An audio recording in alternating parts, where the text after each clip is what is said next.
సంవత్సర కాలమంతా దేవుడు మనకు తోడుగా ఉన్నాడు. ఆయన చేసిన ప్రతి మేలును బట్టి దేవాతి దేవుడిని మనం మహిమపరుస్తూ ఉన్నాం, కనపరుస్తూ ఉన్నాం.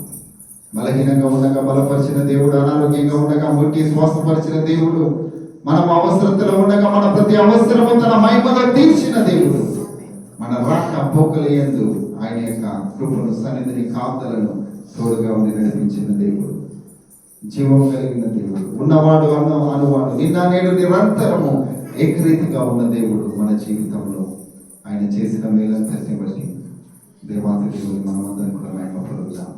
2023 చివరి గడియలో, చివరి సమయంలో మనం ఉన్నాం.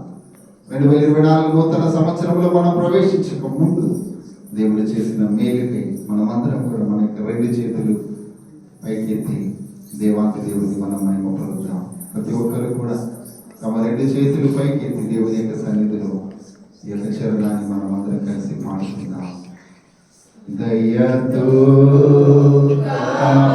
కాపాడినావు, కృపనే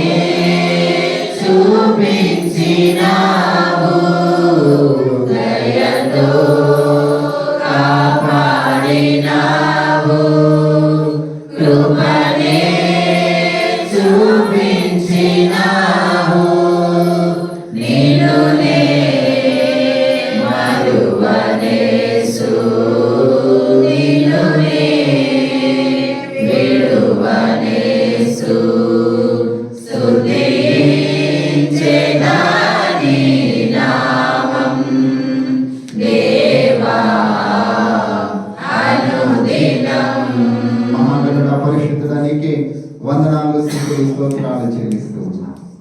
ఈ రాత్రికాల సమయంలో ప్రభువా నీ సన్నిధిలో నాయన నిన్ను స్తుతించి, ఆరాధించి, మహిమపరిచి, కనపరచడానికి, నువ్వు చేసిన ప్రతి మేలును బట్టి నాయన నీకు కృతజ్ఞతాస్తుతులు చెల్లించడానికి, నువ్వు ఇచ్చిన ఈ సమయాన్ని బట్టి, ఈ వాక్యమును బట్టి, ఈ ధన్యతను బట్టి నీకే స్తోత్రము చెల్లిస్తూ ఉన్నా. ఈ 2023 సంవత్సరం అంతా ప్రభువా మీరు మాకు తోడుగా ఉన్నా. నీ సన్నిధిలో నాయన మీరు మాతో మాట్లాడారు, నీకు స్తోత్రము ప్రభువా.